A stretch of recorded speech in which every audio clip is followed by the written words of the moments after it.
Hey everybody, welcome to this week's Friday update. We got a little bit to unpack here so far. First things first is the rates.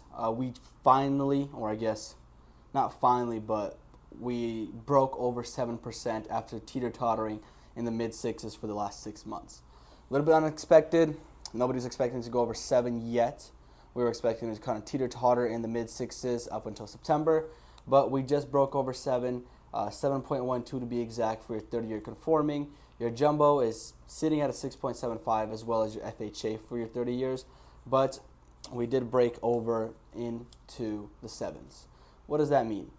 Will prices drop? Will the market change? Was there going to be anything significant that we're going to see or feel? Realistically, I don't think so. With all honesty, I think we're going to continue seeing prices go over asking.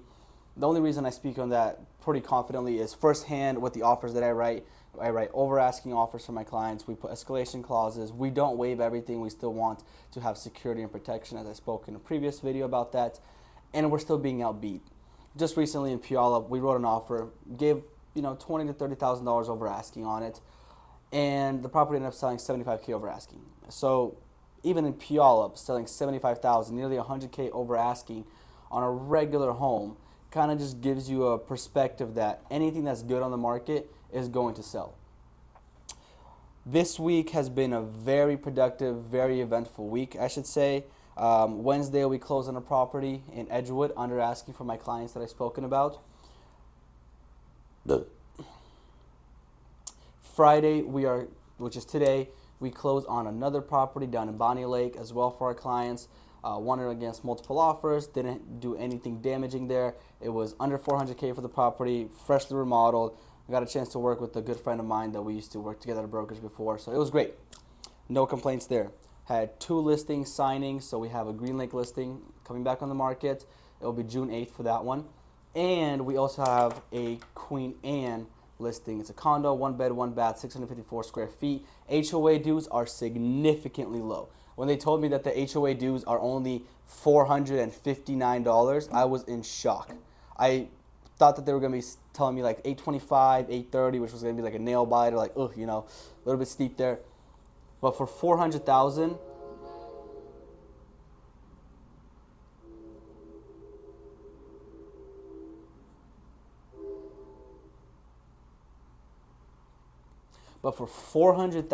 with a minute's walk to the Space Needle, about a 15-minute drive to the pier, depending on the traffic, exactly 6 minutes away from I-5, I would say it's amazing. They have a beautiful rooftop area there. The home is freshly remodeled, amazing. It's spacious. It doesn't look like a one. It's a 1 bedroom because it obviously looks like a 1 bedroom. There's 1 bed in there, but it's spacious enough that it actually drags in and it feels like it's more than just under 700 square feet, which is a good feeling to have. Very clean. The community is really great. Had a chance to meet with and speak with HOA and the the property manager. So they're amazing. It comes with a parking spot as well as a full-on gas stove and a fireplace insert run on gas, which is very, very rare to see nowadays, to have gas in a condo in Seattle instead of just having it be all electric. Green Lake, we have added a full-on kitchen in our ADU in the basement, so that is going to be something to keep an eye out for the investors, or now officially for your own primary residence to house hack with the property, which would be phenomenal, especially in the Green Lake community. It's great because it falls right on the border between Green Lake and North Seattle, so it gives you that kind of Green Lake area code, as well as all the comforts that North Seattle has to offer. Light rails around the corner, I-5 is just seconds away, shopping centers are under 5 minutes, and the Northgate Mall is just a 10-minute drive from there, so it is phenomenal. We signed 3 buyers agreements this week, so that's great. Now the challenge with the buyers at the moment is not writing 100K over asking and getting them into a home. The benefit or the plus side to that is that we know that the property value is not dropping, it's not lowering. I had a conversation this week and maybe 7 times during the day throughout the last 2 weeks about the market crash, even though I did a video on it 2 weeks ago. When I had a statistic graph, I don't know if I'll be able to pull it up. I have to look through my emails to find it. Even during the 08 market crash, where I know a lot of people felt the crash, a lot of people sensed it, Seattle was the only city out of the major cities, and even now being the fifth year in a row voted the most growing at the highest rate, the highest growing city in the entire United States, the market continues to appreciate. The graph would show you that it's a chart, so it's kind of like the heartbeat chart, where it shows you the listings, amount of homes that hit the market. In the year of 06 and 07, we had more homes on the market than in the year of 08. The benefit of seeing that kind of a graph indicates that when the defaults happened in 08, we had less listings than 07 and 09.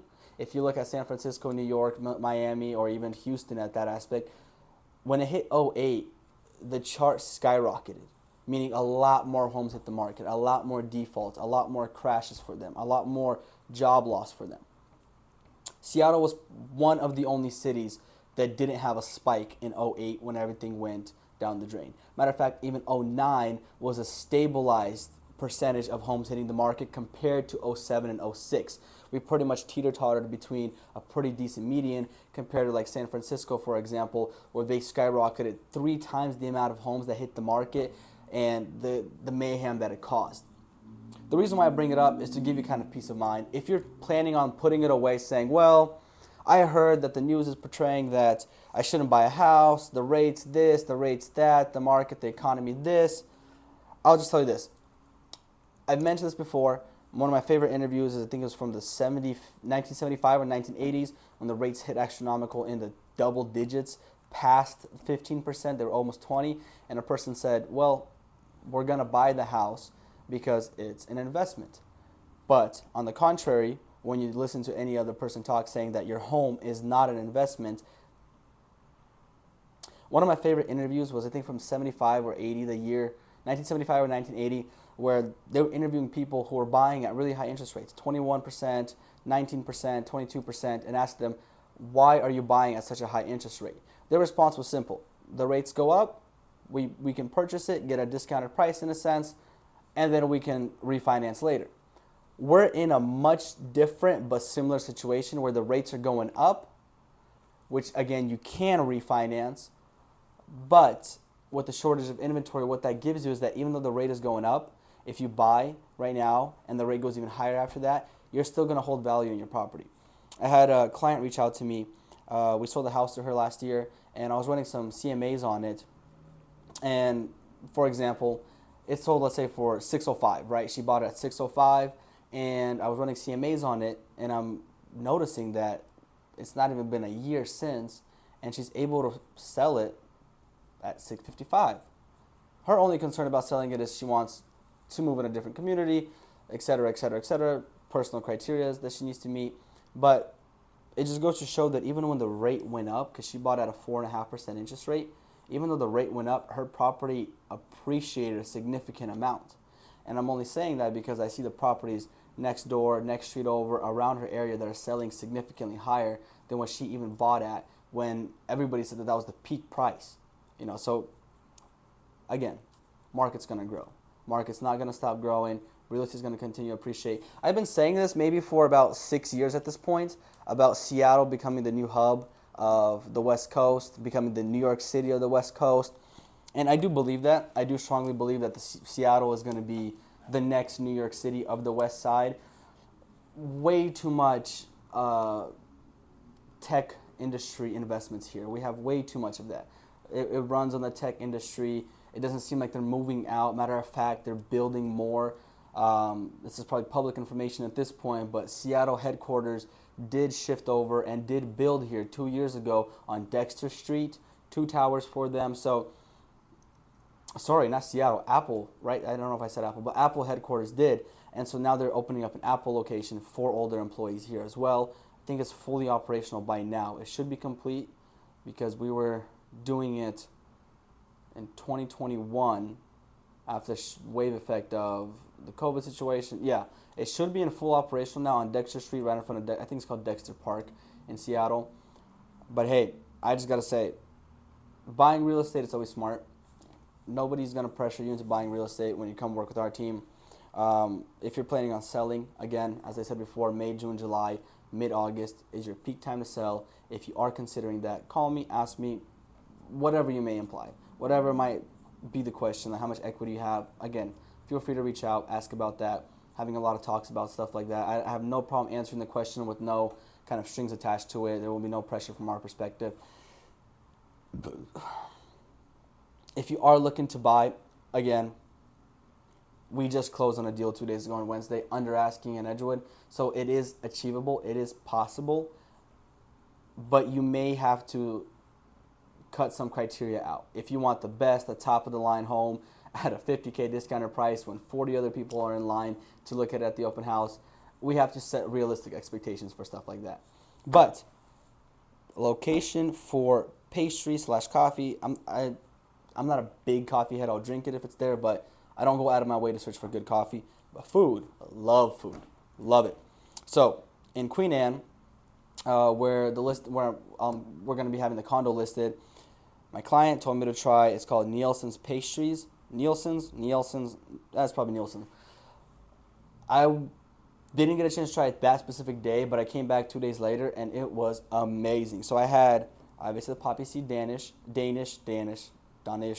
poppy seed Danish. It's almond filled with like almond paste filled with poppy seed sprinkles on top. It was phenomenal. And as well as a Napoleon hat. The reason why I had the Napoleon hat is just the appearance of that cookie was great, and I couldn't refuse it. It's a sugar cookie. It has almond paste inside, and it's dipped in chocolate. So after I had that, I obviously had to go do my 45-minute ruck walk.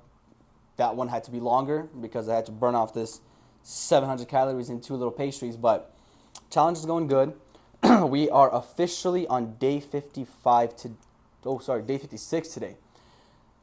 It doesn't even feel like it's been that long realistically for me. It feels more or less like a routine now. I know I got to do it. I actually enjoy it. It gives me mental clarity at the end of it. Preps me for the next day. I'm able to process what happened in that day, process conversations, process certain scenarios, and kind of prep myself mentally for the next morning, etc. from there on out. As well as the 100 push-ups a day. That's become pretty much easier. So I think what I'm going to plan on doing once Monday hits is begin doing that with the 40-pound vest. So that's kind of like starting from square one again, which is going to kind of suck, but that's kind of what we want. Everything else seems pretty good. The address for Nielsen's Pastries, so you can try the almond or the poppy seed Danish, will be tagged down below. If you do have any questions in the meantime, feel free to reach out. You have my number. Call me anytime. I'm happy to chat. But yeah, I think that should be it. I'm really hoping rates dip down back to 6.5 by next Friday's update. But if they don't, we'll just have to deal with that when next week shows around. But until next week, and hope you guys have a great rest of your weekend and enjoy the sunshine. Take care.